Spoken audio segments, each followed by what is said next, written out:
e que menos de um mês depois permitiria que fosse publicada pelo jornal Tribuna Judiciária. Ele reconhece, com humildade rara entre as estrelas da intelectualidade, que estava errado. Estou muito envergonhado e desgostoso por haver combatido com tanta persistência a possibilidade dos fatos chamados espiríticos. Digo fatos, porque continuo ainda contrário à teoria. Mas os fatos existem, e eu deles me orgulho do ser escravo. Para Conan Doyle, a mediunidade de Eusapia marca um estágio importante na história da pesquisa psíquica, porque foi ela a primeira dos médiuns e fenômenos físicos a ser examinada por um grande número de homens de ciência. Lembra o escritor que fenômenos similares aos produzidos por Eusapia, como o movimento de objetos sem contato, a levitação de uma mesa e outros objetos, a levitação do médium, o aparecimento de mãos materializadas, de rostos, de luzes, além da execução de músicas em instrumentos, mas sem contato humano, já tinham sido observados por William Crookes, no início dos anos 1870, em experimentos com o famoso médium escocês Daniel Douglas Home, 1833 a 1886, um pouco antes das sessões com Florence Cook. Mas, à época, colegas do cientista inglês não aceitaram seu convite para que fossem estudá-lo. Essa realidade, porém, havia mudado. Agora, pela primeira vez esses fatos estranhos eram submetidos a prolongada investigação por homens de reputação na Europa. Uma dessas personalidades, que acabou atraindo outras mais, foi justamente Lombroso. Em 1909, poucos dias antes de morrer, ele finalizaria o livro Recherches sui Phenomeni Hypnotici e Spiritici, que coroava seus últimos anos de estudos dedicados aos fenômenos de materialização. Nessa obra seminal, analisa alguns dos grandes fenômenos de mediunidades e de efeitos físicos ao longo da história, como as mesas girantes, as chamadas casas mal-assombradas, as levitações e materializações realizadas por faquires indianos e até mesmo reuniões xamânicas de indígenas e de outros grupos tribais de várias partes do mundo, como da África, dos Estados Unidos e da Nova Zelândia. Mesmo sendo um cientista de renome, em vez de se isolar numa torre de marfim, cercado por suas concepções materialistas, Lombroso se deu ao trabalho de investigar uma realidade que pesquisadores do seu tempo atestavam ser verdadeira. Separou assim aqueles que seriam fenômenos produzidos apenas a partir da força psíquica de alguém, como no caso da hipnose, e os que pareciam genuinamente fenômenos mediúnicos e espirituais. E se convenceu de sua veracidade, encontrando pontos em comum entre médiuns de sua época e sensitivos ao longo da história de diferentes povos.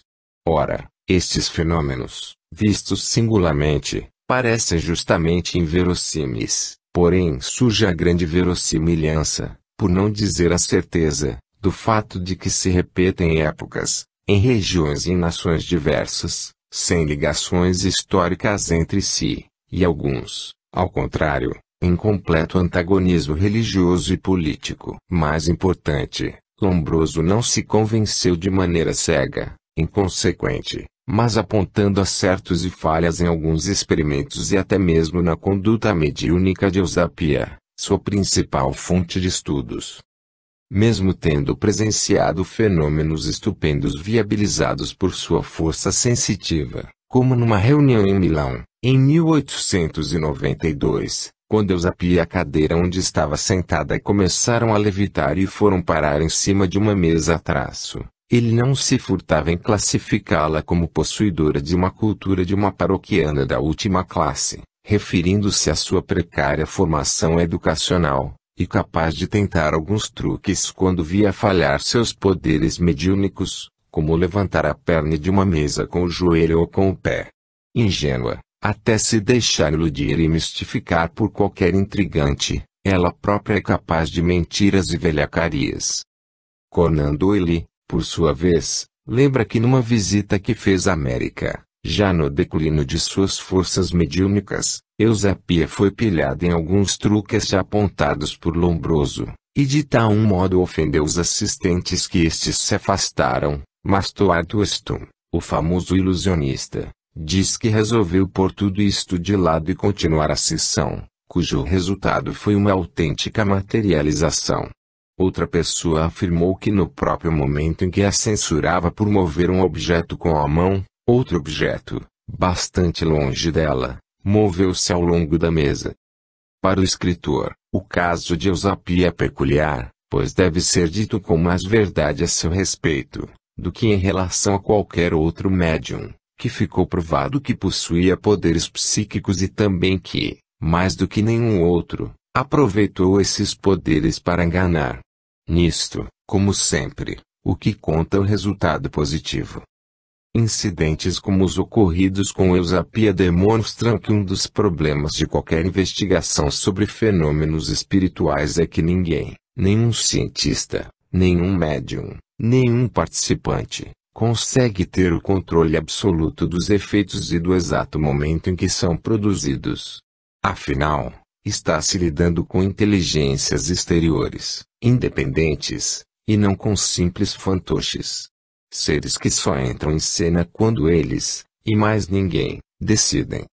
Por isso, a mediunidade que busca ganhar dinheiro fácil, à custa de espetáculos ou como meio de sustento de vida, sempre comportará riscos para a credibilidade desse tipo de experimento. Na ausência de algum fenômeno aguardado por ávida audiência, o médium, mesmo com genuínos dons, poderá ficar tentado a fraudá-lo, ainda mais se não possuir senso ético e conduta moral dos mais acurados. A maioria de nós comete erros, aqui e ali. Mas o que precisa valer, quando dá análise sobre o caráter de uma pessoa, é o chamado conjunto da obra, se ela acerta mais do que erra. Foi o que fez Lombroso. Apesar das fraudes que constatou em manifestações produzidas por Eusapia, persistiu em suas experiências, ao perceber a veracidade da maioria. E acabou participando de cerca de 100 sessões com o médium, reunindo um rico acervo de fenômenos que se transformou no tema principal do seu último livro. Reuniões essas que acabaram lhe rendendo alguns dos momentos mais emocionantes, se não os maiores, de sua vida, o reencontro com sua querida mãe. Materializada. Certa noite, na Gênova de 1903, num ambiente de quase obscuridade, iluminado apenas por luz vermelha, Lombroso vislumbrou, saindo da cabine mediúnica, uma figura, algo baixa, velada, que se acercou dele e exclamou palavras inesquecíveis: Cesare, fio mio. Depois, afastando os véus ectoplasmáticos que lhe encobriam o rosto, deu-lhe um beijo. Por mais 20 vezes, em reuniões posteriores, a mãe reapareceria para o psiquiatra italiano, dirigindo-lhe sempre palavras afetuosas e beijando-lhe a fronte e os lábios. Com lábios que, por 2 vezes, lhe pareceram secos e ásperos. Um ano antes de morrer, Lombroso recordaria emocionado, em artigo na imprensa, a oportunidade que tivera de reencontrar a mãe querida. Quando revi minha mãe, senti na alma uma das emoções mais suaves da minha vida, uma alegria que raiava pelo paroxismo, à frente da qual me surgia não um impulso de ressentimento, mas de gratidão, por quem me atirava de novo, depois de tantos anos, entre os seus braços, e na presença desse grande acontecimento terei olvidado, não uma, mas 1000 vezes, a humilde posição social de Eusapia, que havia feito por mim, embora automaticamente, o que nenhum gigante da ação e do pensamento teria podido fazer. Reencontros amorosos. Assim como aconteceu com Cesare Lombroso, o reencontro frente a frente com pessoas amadas que fizeram a passagem para o mundo espiritual acaba se tornando um prêmio de consolo para alguns. Ao longo da história das pesquisas espirituais, há vários relatos de experiências semelhantes, como a da escritora Florence Marryat, que em 1873 teve a felicidade de reencontrar sua filha Florence, que morrera recém-nascida, numa reunião que participou com a médium Florence Cook. A escritora conta no livro Teris no Deate quando viu sair da cabine de materialização uma figura feminina rastejando, que se levantou e passou a observá-la. Com a luz fraca, era impossível distinguir seus traços. De repente, a escritora se surpreendeu quando o espírito lhe disse: "Mãe, não me conhece?" Levantando-se, para se aproximar, Florence exclamou: "Oh, minha querida criança! Eu nunca pensei que poderia encontrá-la aqui." A filha pediu então que a emocionada mãe voltasse para a cadeira. Em seguida, foi até a escritora, sentando-se em seu colo. Ela estava mais despida naquela ocasião que qualquer espírito materializado que eu já tivesse visto, recorda Florence Marriott. Ela não usava nada sobre a cabeça, apenas seus cabelos, que aparentavam uma imensa quantidade, caíam sobre suas costas e cobriam seus ombros. Seus braços estavam descobertos, assim como seus pés e parte de suas pernas, e o vestido que usava não tinha forma ou estilo, mas parecia como alguns metros de uma macia e densa musselina, envolvendo seu corpo do peito até abaixo dos joelhos. A filha, que vivera apenas alguns dias, surgia como uma moça de seus 17 anos. Ainda duvidando do que via, a mãe replicou: "Florence, minha querida, é realmente você?" A adolescente respondeu: "Aumente o gás e olhe minha boca." Luz intensificada, todos puderam ver um defeito raro no lábio, o mesmo que o bebê tinha ao nascer. Ela também abriu sua boca e pudemos ver que não tinha garganta, lembra a escritora, continuando: "Ela me abraçou em volta do pescoço e deitou sua cabeça no meu peito e me beijou uma dúzia de vezes." Florence conta que se derramou em lágrimas naquele encontro inusitado que durou cerca de 20 minutos. Antes de desaparecer, a filha disse-lhe que Deus havia permitido que viesse com aquela deformidade para que a mãe tivesse certeza de que era ela realmente. Na verdade, a filha da escritora poderia surgir como bem entendesse, inclusive como um bebê recém-nascido ou mesmo com outra forma que houvesse adquirido na espiritualidade. Assim ocorre em esferas astrais com espíritos mais evoluídos. Eles são movidos pela força do pensamento, do princípio inteligente, podendo, desde que autorizados e treinados por seres de mais alta hierarquia, adquirir a forma que desejarem, para demonstrar o que for necessário para quem quer que seja. Na história do Espiritismo, um dos casos clássicos desse tipo de reencontro foi a materialização de Heleninha, filha do delegado de polícia Rafael Ranieri, que morrera em 1945, com 2 anos de idade. No livro Materializações Luminosas, o delegado paulista relembra episódio ocorrido em fevereiro de 1948, em Pedro Leopoldo, Minas Gerais, com o médium Peixotinho, quando se materializaram diversos espíritos, todavia se apresentaram totalmente iluminados, por luz que saía de dentro para fora, tornando o ambiente, antes às escuras, num suave crepúsculo. A impressão exata que se tinha era de que um globo de luz fluorescente em forma humana caminhava pela sala. Uma dessas formas luminosas se apresentou então a Ranieri, era sua filha Heleninha. Na mesma estatura, em voz semelhante, dirigiu-se a mim dizendo algumas palavras de saudação. Deixou-me uma flor como lembrança, ainda fresca e cheia de orvalho. Embora pareça inconcebível, não me emocionei com a presença dela e pude dirigir-lhe calmamente a palavra. Era realmente ela, sem deixar dúvida alguma. O pai reencontraria Heleninha outras vezes. Numa sessão de materialização na cidade do Rio de Janeiro, no grupo espírita André Luiz, também com o médium Peixotinho, a filha surgiria novamente, desta vez, para deixar-lhe como lembrança moldes em parafina de sua mão e pé. Ao longo da história do espiritualismo moderno, têm sido realizadas diversas reuniões para obtenção de moldes em parafina, inclusive com a presença de personalidades da ciência, como Charles Richet. juntamente com as experiências de registros fotográficos de seres invisíveis para os presentes. Esses moldes são uma das provas mais consistentes da realidade material dos espíritos. Com todo o rigor de controle contra fraudes, como explicar que uma pessoa já falecida apareça sem mais nem menos numa foto, como foi o caso do presidente Lincoln surgindo ao lado da viúva? Da mesma forma, como fraudar uma modelagem em parafina? Da forma como é produzida, me parece impossível se conseguir falsificar esse tipo de modelagem. Afinal, em geral, o espírito pede que se deixem 2 recipientes no ambiente, um cheio de parafina fervente, sobre um fogo, e outro com água fria. O ser materializado se aproxima então e coloca a mão ou pé na parafina fervente. Em seguida, retira e coloca-o na água fria. Repete a operação várias vezes, até que a parafina adquira consistência mais sólida, para não quebrar. Ato contínuo, o espírito se desmaterializa, deixando o molde.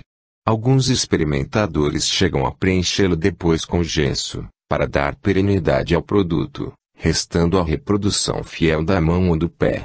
Com detalhes impressionantes, como marcas de poros da pele, cabelos e unhas. Para o descrente, uma indagação: como uma pessoa conseguiria colocar uma mão ou um pé numa parafina fervendo? E mesmo que não se queimasse gravemente, como retiraria o membro sem o molde se quebrar, já que o pulso ou tornozelo é mais fino do que a mão ou o pé? As luvas feitas pelos espíritos são inteiriças, não apresentam emendas. Reproduzem todos os sinais que haja no membro, analisa Ranieri, que, diante da grandiosa perfeição das modelagens produzidas pela filha, que foram inclusive fotografadas, não teve dúvida de sua autenticidade. Eram aquela mão e aquele pé de criança de 1 ano e 8 meses, com as mesmas curvas, as mesmas dobras, os mesmos dedinhos. Marca incontestável da sobrevivência espiritual. O idealizador desses moldes foi o professor de geologia norte-americano William Denton, de Massachusetts, que em 1875 obteve as primeiras moldagens de dedos materializados. O russo Alexander Aksakov conta que depois de uma série de sessões, em que pés e mãos completos foram modelados, o professor inventou um artifício para provar aos descrentes que não era um médium que estaria levando escondido moldes de parafina já preparados. Como se fosse razoável, aliás, alguém conseguir preparar tais objetos. Ele pesava antes o bloco de parafina em que serviria para experiência. Ao final, pesava os moldes feitos e a parafina que sobrava. A soma dava o mesmo peso inicial. Algumas experiências de modelagem, reunidas por Aksakov, são curiosíssimas, como a de um espírito que, após fazer o molde de uma das mãos, a estendeu para um participante, convidando-o a retirar a luva de parafina que envolvia. No mesmo instante, a mão desapareceu, deixando o molde entre as mãos da testemunha. Em outra vez, em 1876, um conhecido modelador e escultor residente em Washington 600, John O'Brien, foi convidado a comparecer a uma residência para dar sua opinião sobre algumas moldagens em gesso. Confessando não entender nada da filosofia do espiritualismo moderno, o escultor disse ter sido convidado a analisar 7 modelos de mãos em gesso, que caracterizou como uma obra de maravilhosa execução, reproduzindo particularidades anatômicas e desigualdades da pele com uma precisão que nunca havia visto em moldes daquele tipo, sem indícios de soldagem. Uma delas, contou-lhe o dono da casa, era da mão do finado vice-presidente dos Estados Unidos Henry Wilson. O gesso me pareceu assemelhar-se singularmente, quanto à forma e tamanho, à mão do defunto, que eu tinha examinado pouco tempo depois da sua morte, na ocasião em que eu fora tirar o molde do seu rosto em gesso, único molde que foi tirado, garantiu O'Brien. Realmente, a perfeição anatômica desses moldes é impressionante. A professora de inglês Taz Vaz Rocha dos Santos me mostrou uma vez um molde em parafina da mãozinha de sua amada filha Caroline, que morreu com 6 anos e meio, vitimada por um agressivo linfoma. Quando o câncer foi descoberto, antes de a menina completar 3 anos de idade, Thais e o marido, o professor Carlos Francisco dos Santos, procuraram uma cura espiritual, já que os médicos não tinham lhe dado mais do que alguns meses de vida. Em 1981, os pais foram parar no lar de Frei Luiz, em busca dos médicos do espaço, e acabaram se tornando dedicados colaboradores dessa obra social. Ali, Carlos e Thais entenderam que sua filha era um espírito de luz que, mesmo sem precisar, decidira reencarnar para, ao adquirir uma doença grave ainda criança, colocar os pais e seus respectivos familiares num trabalho espiritual e de serviço. Caroline não teve o corpo físico curado, mas ganhou uma sobrevida que serviria para que o casal se engajasse de corpo e alma no centro espírita. Ia mudar de endereço. Em 1983, a menina passaria a dar provas de que estava bem e bem viva, em sua verdadeira casa, o mundo espiritual. Uma dessas provas se concretizaria numa tarde de 1988, quando o médium Lívio Rocha se encontrou casualmente com Thais no lar de Frei Luiz e, ao captar uma comunicação do espírito Sheila, avisou-lhe que precisavam ir para a casa dos pais da professora, pois a espiritualidade iria lhe oferecer uma materialização com parafina. Médium de psicografia e de efeitos físicos, em especial na produção dos chamados fenômenos de voz direta, em que se materializam vozes de espíritos no ambiente, e de pintura mediúnica, em que, com suas mãos e pés, pinta, em menos de 10 minutos, quadros assinados por artistas anônimos e famosos, como Matisse, Monet e Picasso. Lívio foi conduzido para a sala da antiga casa dos pais de Thais, sendo separado do resto do ambiente por uma cortina escura. Por orientação da espiritualidade, colocou-se então sobre uma mesa uma panela com parafina fervente, um balde de água fria e talheres de cozinha. Na outra parte, ficaram a professora, seus pais e o marido Carlos, cantando e orando. O sensitivo adormeceu e começaram as materializações. Nós ouvimos nitidamente, onde estava o médium, barulhos de talheres sendo mexidos, batidos, manuseados, lembra Thais. Ao final da reunião, tinham sido materializadas várias flores, como rosas para os pais de Caroline e seus avós. O espírito José Grosso chegou a escrever uma mensagem num papel que só podia ser lida no espelho, pois estava invertida. Mas, de repente, veio o presente maior, a mãozinha de Caroline, em molde de parafina, igual ao tamanho que ela tinha aos 3 para 4 anos de idade.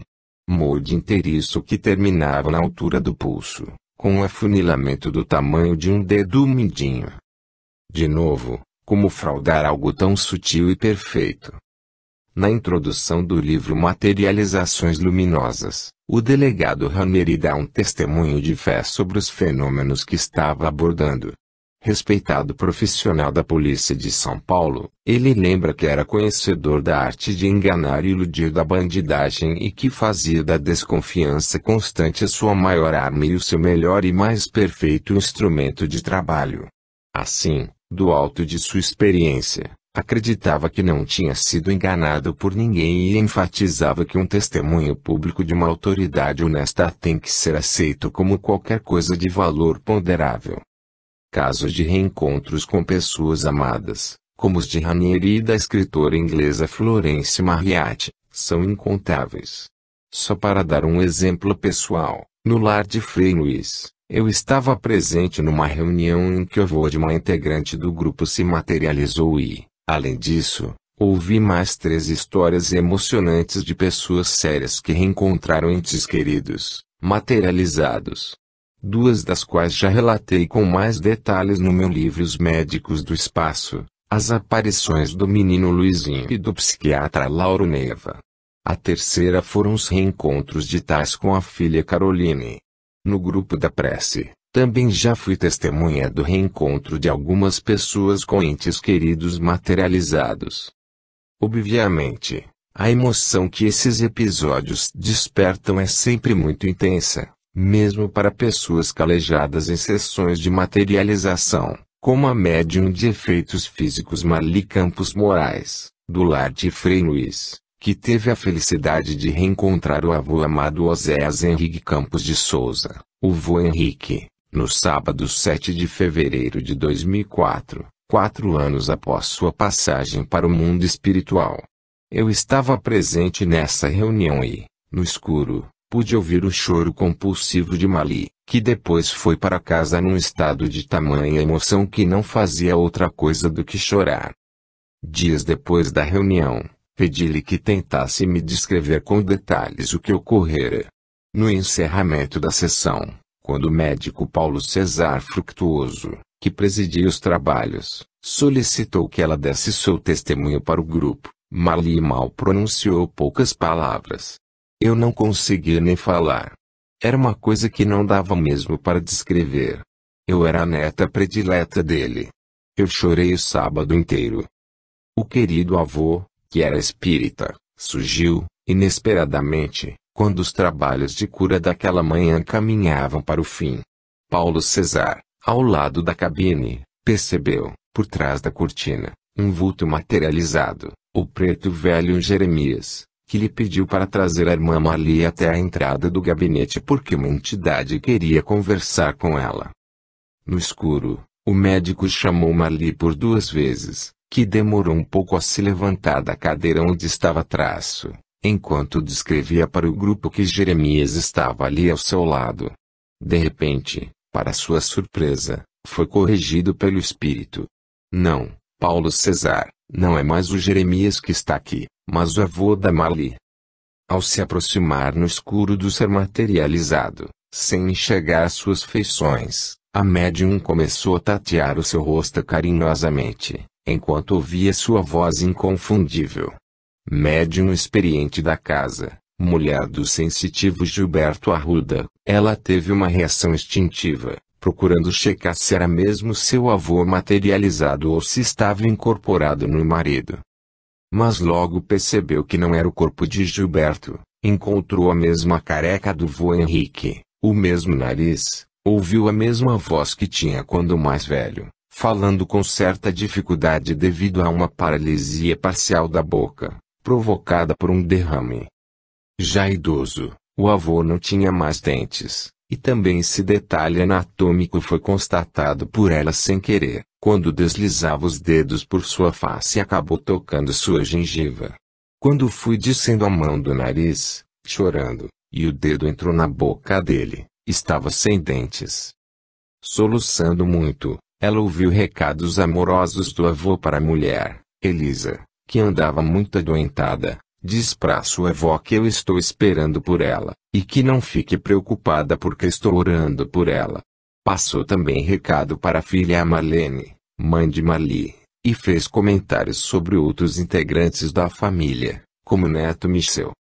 Por fim, coroando aquele encontro maravilhoso, ela teria a chance de observar o rosto do avô, quando este lhe deu uma rosa que, com luminescência própria, foi suficiente para iluminá-lo. Neste instante, Marli quase desmaiou de emoção. Henrique, que trabalhara na marinha, viajando para vários países, costumava trazer do exterior, para a neta querida, bonecas de porcelana. Eu adorava essas bonecas. Por outro lado, há muito tempo que Marli, uma apaixonada por jardins, guardava um desejo irrealizado, receber uma flor materializada da espiritualidade, já que, volta e meia, alguns integrantes do grupo eram presenteados com flores. E foi assim que o avô se despediu dela. Eu não posso trazer a boneca de louça que você sempre gostou, desde criança, mas posso trazer uma rosa. Eu trouxe o presente que você tanto queria. Outras histórias ocorridas no lar de Frei Luiz também me emocionaram muito. Luizinho morreu vitimado por um câncer no rim, após doloroso sofrimento, aos 8 anos de idade. Sua mãe, Dilta de Moraes Almeida, me contou quando, numa sessão, percebeu que o espírito que havia se acercado dela no escuro era, ninguém menos, do que o querido filho, com a idade que tinha quando deixou a terra. Ele se aproximou e comecei a chorar. Eu já vi Luizinho várias vezes materializado. A emoção é eterna quando a gente fala dele. Sempre, sempre ele está presente. O reaparecimento do respeitado psiquiatra Lauro Neiva foi outra história tocante.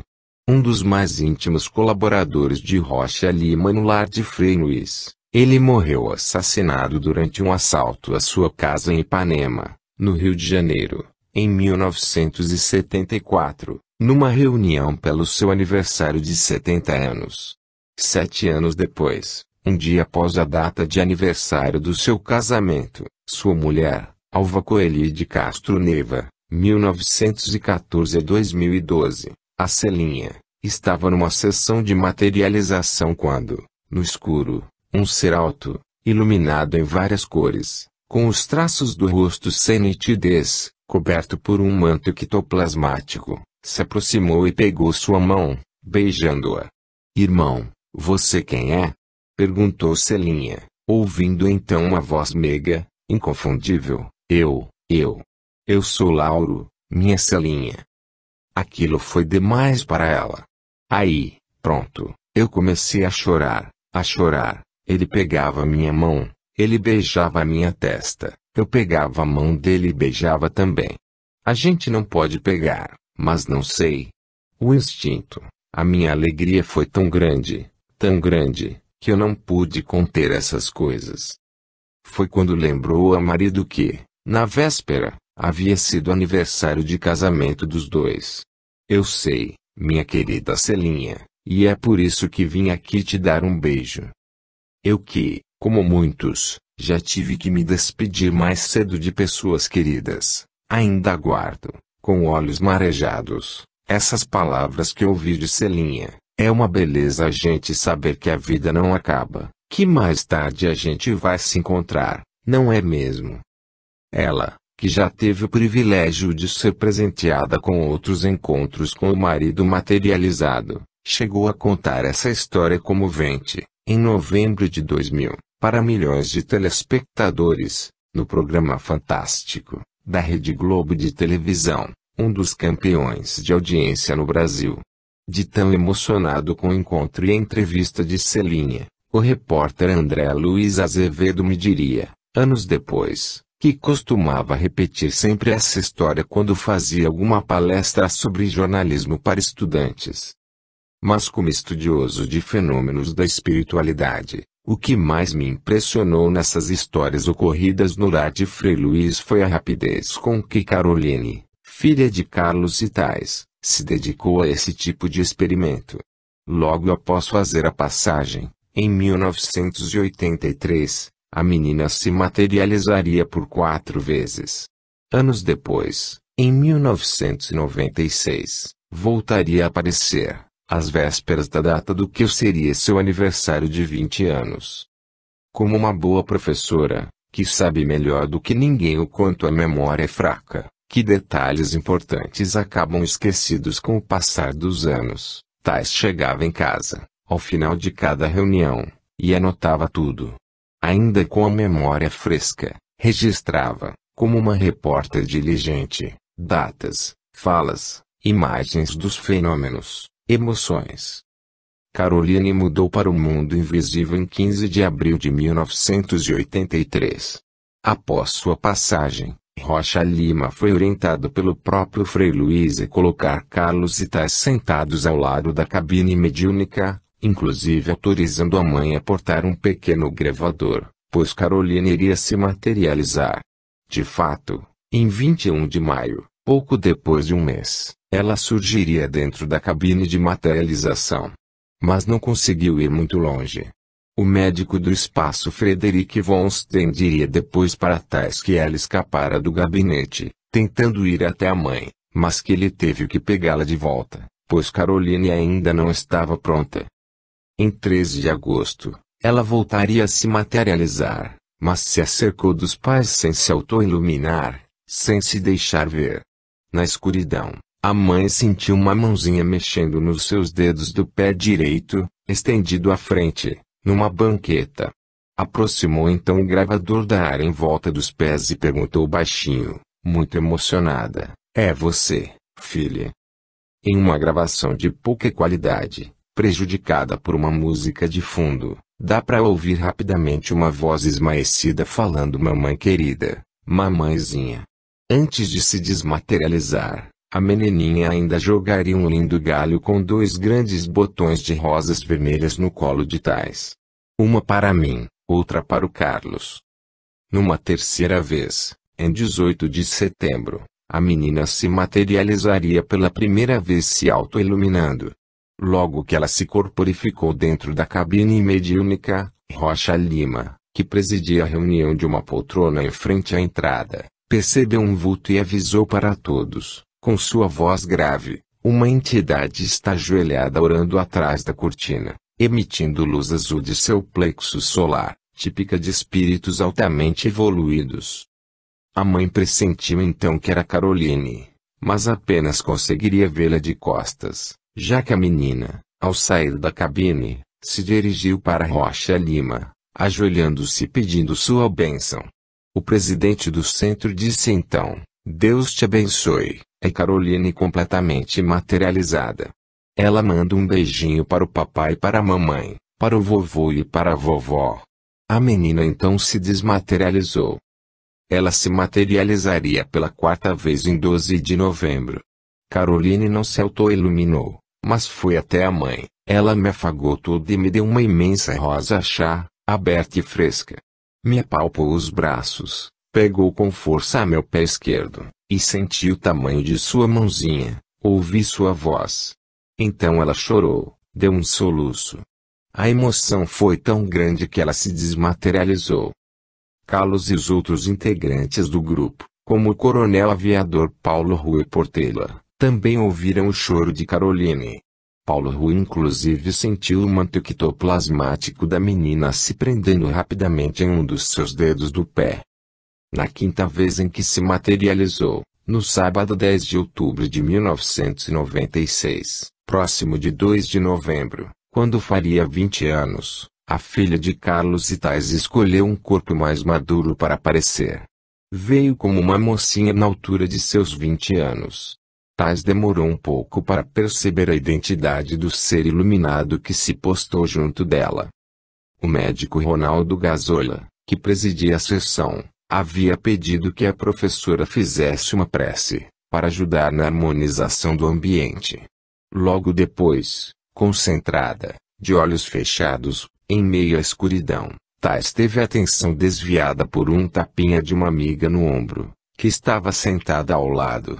Quando abriu os olhos, viu próximo, no corredor central que separa os 2 blocos de cadeiras do salão, um ser materializado, com uma luz branco-azulada saindo de dentro do peito.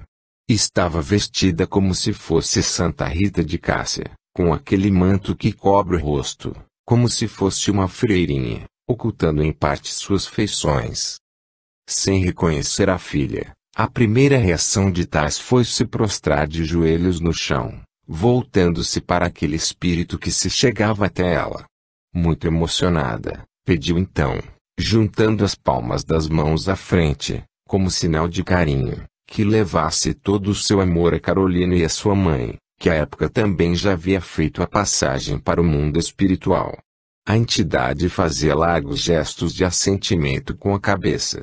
Foi aí que senti que era Caroline. Tinha ombros pequenos, estatura delicada e não era alta nem forte como o Dr. Frederick. No instante em que a mãe se conscientizou de que a filha estava ali à sua frente, embora mais crescida, Thais ouviu um estalo seco. Instantaneamente, pulou uma flor nas palmas de suas mãos abertas, um lindo copo de leite. Comecei a chorar, aí ela fez um grande sim com a cabeça e desapareceu. Quanta emoção, quanta felicidade! Pedi a Thais que tentasse explicar em palavras, como se isso fosse fácil, qual a emoção de uma mãe que teve a oportunidade de rever uma filha que já havia partido. É uma felicidade tão grande que, além de ser emocional, é quase física. Ela como que penetra aqui no externo, no peito, como se fosse preenchendo, planificando de luz, de alegria, de felicidade. Uma felicidade que chega até a tocar você fisicamente, no meio do peito. Quem já passou pelo infortúnio de perder um ente querido pode avaliar melhor o tipo de felicidade do qual fala Tais.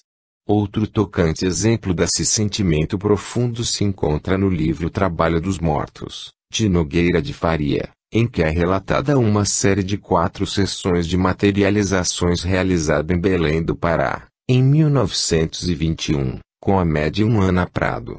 Presente a essas sessões, vindo do Rio de Janeiro, o casal Fred e Esther Figner teve o privilégio de ver, conversar, ser abraçado e beijado por sua amada filha Rachel, que, gravemente enferma, morrera um ano antes, aos 21 anos. Ao todo, juntamente com outras 2 filhas, Fred e Esther tiveram o privilégio de rever Rachel por quase 3 horas.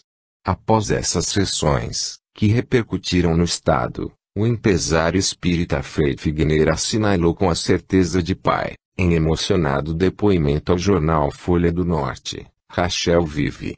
Disto estava certo antes de aqui vir e continuo na mesma certeza. E completou: tenho, entretanto, de confessar que estas 2 horas e 40 minutos foram para todos nós o tempo mais feliz de nossa existência. Natural da atual República Tcheca, Fred Figner, 1866 a 1946, não foi um empresário qualquer. Introdutor no Brasil do fonógrafo e depois do gramofone, fundou no Rio de Janeiro, em 1900, a famosa Casa Edison, ponta de lança da primeira loja de varejo do país. E mais, no início do século XX, foi responsável por gravar os primeiros discos brasileiros. Viajando a Belém com sua mulher e 2 filhas, o empresário testemunharia sublimes fenômenos de materialização, como a formação de espíritos e também a produção de moldes em parafina na frente de todos. E dessas experiências, evidentemente as protagonizadas por Rachel Figner foram as mais impactantes. Com lágrimas nos olhos, li o depoimento da mãe de Rachel publicado no livro de Nogueira de Faria. Inconsolável desde que a filha fizera a passagem, Esther se recusava a tirar o luto. Ao descrever a 3ª sessão de que participou, em 4 de maio, a mãe relembra um momento inusitado, que demonstra que, mesmo com seu corpo invisível, um espírito pode exercer influência sobre a matéria. A exemplo do que já relatei sobre o médico do espaço Frederick von Stein atuando em enfermos sem que sua cabeça fosse vista. Ao sentir que alguém colocava a mão sobre o seu ombro, Esther foi avisada que sua filha se achava presente, invisível, e se dirigiu a ela. Imediatamente Rachel se fez sentir atrás de mim, tocou-me o rosto e passou a mão sobre a minha cabeça, acariciando-me. A emocionada mãe pediu então que a filha beijasse, se aproximando mais. À medida que ele falava, mais Rachelzinha se fazia sentir. Beijou-me muito, fortemente, dando-me beijos estalados que a assistência ouvia. Apertava meu rosto contra seus lábios, tal como se aqui estivesse. Beijei-lhe as mãozinhas, toquei-lhe as unhas, verificando que estavam como as usava, pontudas e polidas. Quando ela assim me abraçava, perguntei-lhe: minha filhinha, és feliz? Ela me enlaçou então de tal forma com seus braços que não mais senti o espaldar da cadeira em que estava sentada. Senti unicamente o contato muito vivo do seu corpinho, seu calor, sua respiração, seu hálito. Era perfeitamente minha filha a me dizer ao ouvido: sim. Numa das vezes em que se materializou de fato, a filha havia pedido à mãe: não quero que ande mais de preto, ouviu? Quero que venha toda de branco, assim como eu estou. E quando Esther apareceu toda de branco, na última da série de reuniões, em 6 de maio, a filha vibrou de felicidade. Apenas viu que eu me achava de branco, manifestou grande satisfação. Falava, batia palmas e pulava de alegria, como costumava fazer na terra, quando experimentava um vivo contentamento. Dizia: que bom! Estou muito contente. Mamãe está toda de branco. Está toda bonitinha. Nesse último reencontro, o casal, suas duas filhas e os demais participantes puderam também testemunhar com nitidez, já que havia uma relativa luminosidade no ambiente, um fato raro. Fora da cabine mediúnica, Rachel produziu modelagem em parafina por cerca de 2 horas, sob orientação de um espírito conhecido como João. Víamos minuciosamente esse trabalho, porquanto a luz era bastante forte e nos permitia distinguir tudo. Metia a mão na parafina fervendo, depois na água fria, examinava o molde e de quando em quando ia à câmara consultar o João, que se conservava dentro desta e que, ao que suponho, lhe dava instruções, relembra Esther.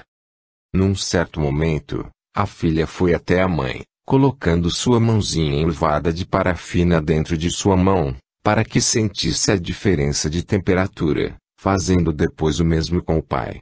Um instante glorioso que Esther nunca mais esqueceria. Ao colocar a sua mão na minha mão, ela estava bem defronte de mim e muito perto, de sorte que não só eu a senti e via a mão, como via perfeitamente o rosto. Era a minha Rachel, tal qual eu a tivera na terra. O rosto, o pescoço, o colo eram os seus. Não havia para mim possibilidade de ter a menor dúvida de que fosse a minha muito querida filha. Aproveitei assim as duas sensações ao mesmo tempo, via e sentia a minha filha. Só Deus me poderia dar tamanha felicidade, 13 meses após a desencarnação dela. Energia, matéria. Com o aprofundamento dos meus estudos, eu não tinha mais dúvidas de que os fenômenos de efeitos físicos eram reais. Apenas não haviam ainda recebido a chancela oficial de uma sociedade que teima em não abandonar seus conceitos reducionistas e ortodoxos. Uma sociedade que não reflete sobre a importância e a credibilidade da avalanche de informações reunidas por pessoas da mais alta seriedade. Uma sociedade patinando num preconceito estéril que atrasa mudanças filosóficas, científicas e de práticas de vida que se fazem necessárias nos meios educacionais, nas instituições de pesquisas, na mídia oficial, nas famílias, enfim, nas relações sociais, econômicas, culturais. Qual não seria a renovação do mundo se a maioria das pessoas passasse a acreditar na existência da vida após a vida e nas consequências dos nossos atos? Com a perspectiva palpável e racional da realidade espiritual, cultivaríamos a importância de cuidar responsavelmente, eticamente, de nossas ações, de nossa conduta moral, sabendo que continuaríamos a manter relações com as pessoas após a passagem de todos para a espiritualidade. E, portanto, nada, para o bem ou para o mal, seria apagado, esquecido. Pois a realidade estava ali para quem tivesse olhos para enxergar. Eram incontáveis os testemunhos, os relatos, as matérias e artigos divulgados em livros, em publicações e sites especializados, reportagens esparsas veiculadas aqui e ali nas rádios, nas televisões, nos jornais. Estudos referentes à espiritualidade levados adiante por faculdades e institutos de pesquisa em várias partes do mundo. Há sinais evidentes, neste início de século, de uma nova hegemonia cultural em formação, embora lentamente. Uma hegemonia cultural que não tem como base apenas discursos vazios ou místicos, mas uma teia de experiências concretas, ligando ciência e espiritualidade. No século XX, a física deu um salto qualitativo, com conceituações e provas científicas que iam ao encontro de inúmeros ensinamentos milenares da espiritualidade, cultivados principalmente no Oriente. Do ponto de vista científico, a primeira grande ponte entre a lógica ocidental e a metafísica fora construída pela teoria da relatividade, desenvolvida pelo físico alemão Albert Einstein, 1879 a 1955, que comprovara que matéria e energia são realidades equivalentes, uma podendo se transformar na outra. Matéria passava então a ser entendida como energia condensada, e energia, matéria eterizada. Energia podia se converter em matéria a cada momento, e matéria em energia. Einstein demonstrou que um corpo, por menor que seja, encerra uma quantidade de energia colossal. Uma realidade não percebida no dia a dia apenas porque a energia contida na matéria não é normalmente liberada. Mas no final da Segunda Guerra Mundial, em 1945, a humanidade tomaria conhecimento do quanto uma pequena massa de matéria pode se transformar em energia arrasadora, quando duas bombas atômicas devastaram duas cidades japonesas em segundos. Nos Estados Unidos, físicos haviam conseguido partir núcleos de átomos de urânio em outros menores, criando assim uma reação em cadeia que liberava uma quantidade de energia inusitada. Em cada bomba lançada sobre o Japão, menos de 10 gramas de urânio foram convertidos em energia destruidora. Também a partir de Einstein, a humanidade descobriria algo desconcertante, que mudaria a concepção que se tinha até então do tempo e do espaço como duas entidades separadas, distintas. Tempo e espaço passaram a ser entendidos como duas dimensões relacionadas dialeticamente, uma dependendo da outra. Ou seja, a quarta dimensão descoberta não era exatamente aquela que fora imaginada por físicos no final do século XIX, que tanta repercussão causou na opinião pública, impulsionada pelo julgamento, na Inglaterra, do médium norte-americano Henry Slade. Ao contrário de uma dimensão extraespacial, Einstein demonstrou que a quarta dimensão tinha a ver com o tempo. O tempo não podia mais ser entendido como se tivesse uma batida fixa e determinada, iniciada quando da criação do universo, mas um ritmo relativo, que dependia da localização ou da velocidade de deslocamento de cada um de nós. A passagem do tempo se alterava na medida em que estivéssemos em outro corpo celeste, com gravidade diferente à da Terra, ou então em movimento, como dentro de uma nave espacial. Em outras palavras, a física comprovou que o fluxo do tempo percebido por alguém na Terra, em seu dia a dia comum, não seria o mesmo caso fosse comparado ao de uma pessoa que estivesse em outro corpo celeste ou se deslocando em alta velocidade. O próprio metabolismo interno do organismo de um astronauta, sua batida cardíaca, seu fluxo sanguíneo sofreriam alterações, estando em outro planeta ou num foguete. Na verdade, a física do século XX mostrou que cada realidade do universo se constitui num mundo espacial e temporal próprio. O deslocamento de um foguete provoca não só a diminuição da batida do tempo à sua volta, mas também o achatamento, como num efeito sanfona, da massa do objeto em movimento e do espaço percorrido por ele. Da mesma forma, corpos celestes, planetas, estrelas, provocam o encurvamento do espaço e do tempo em seu entorno, quanto maiores forem suas densidades. Mas Einstein também sustentaria algo desconcertante, a existência de uma entidade padrão, imutável e referência universal para qualquer fenômeno, que não se alterava nunca, a velocidade da luz no espaço sideral, de 300.000 km, s.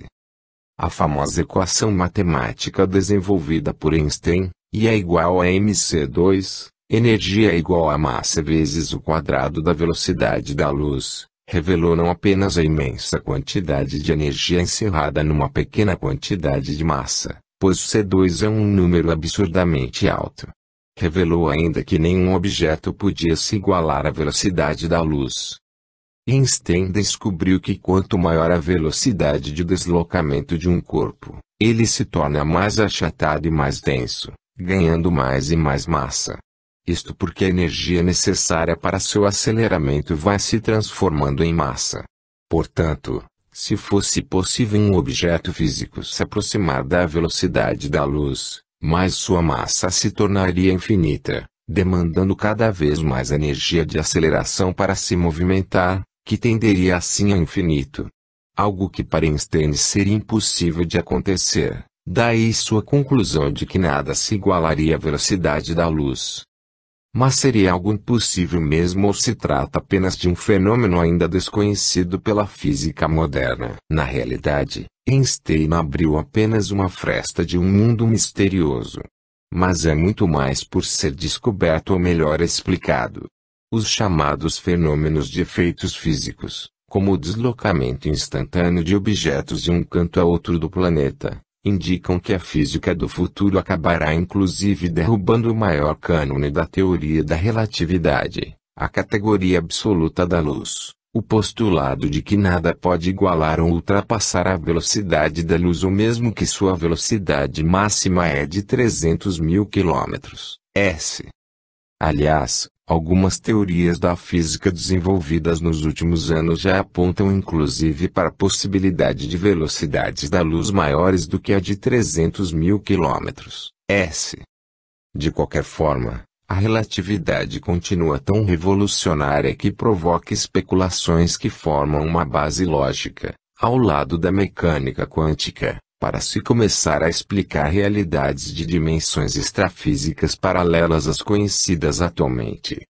Com a equação I é igual a mc2 e equivalência entre energia e massa, fica patente que algo invisível aos nossos olhos, um espírito, por exemplo, pode, de um momento para outro, se transformar em algo visível, e vice-versa. Da mesma forma, pode haver a liberação de energias inimagináveis capazes de levantar uma mesa ou curar um enfermo. Além disso, a mudança do fluxo do tempo, de acordo com cada realidade do universo, também indica que um dia será possível a física explicar um dos ensinamentos da espiritualidade. Para o ser espiritual, o tempo, pelo menos como definimos hoje, não passa. Na prática, pela física de Einstein é impossível alguém viajar à velocidade da luz, pela quantidade de energia infinita que seria necessária para se promover esse deslocamento. Mas se essa hipótese aparentemente absurda se concretizasse, um astronauta poderia viajar pelo universo no tempo zero. Pela relatividade, a luz é constante e não envelhece, portanto, o tempo não passa para ela. Assim, a velocidade da luz de 300 mil km/s, a realidade do astronauta seria atemporal. Da mesma forma, não haveria sentido falar em tempo se todos nós virássemos luz. Ou, em outros termos, se todos nós readquiríssemos nossa condição de espírito. De fato, ao longo da história seres extrafísicos nos têm informado, em sessões de canalização, de incorporação ou de materialização de espíritos, que nas dimensões onde habitam não ocorre a passagem do tempo, pelo menos na forma como entendemos o tempo. Estudar então o comportamento da luz torna-se caminho precioso para uma melhor compreensão de realidades espirituais.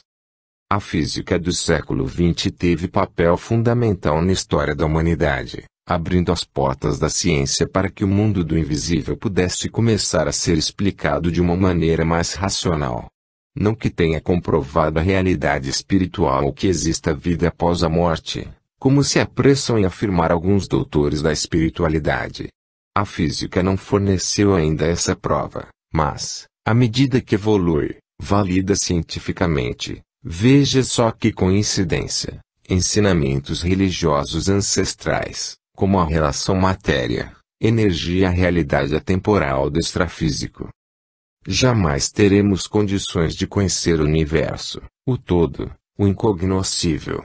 Mas quanto mais a ciência caminhar lado a lado com os bons ensinamentos espirituais, mais rápido conseguirá explicar melhor, num jogo de eterna aproximação, as dimensões que existem em muitos e muitos outros universos, numa dança sem fim de campos energéticos e de fenômenos de criação, extinção e criação de realidades, físicas ou não. O eterno devir. Corpo astral. Convicto do meu perfeito juízo mental e aceitando, com a maior naturalidade possível, a verdade da realidade espiritual, busquei um melhor entendimento de como fenômenos de efeitos físicos tão sublimes são possíveis. Conversando com especialistas e lendo inúmeros textos, compreendi que 3 elementos são fundamentais para se começar a entender como ocorre essa fenomenologia: o corpo astral, o corpo etérico e o ectoplasma. No processo de materialização, os 3 surgiam como fundamentais para se fazer a ponte entre a matéria densa, o nosso corpo físico e tudo aquilo que identificamos como a natureza material e os objetos que nos cercam, e as realidades mais fluídas, mais etéreas, que têm a ver com esferas espirituais.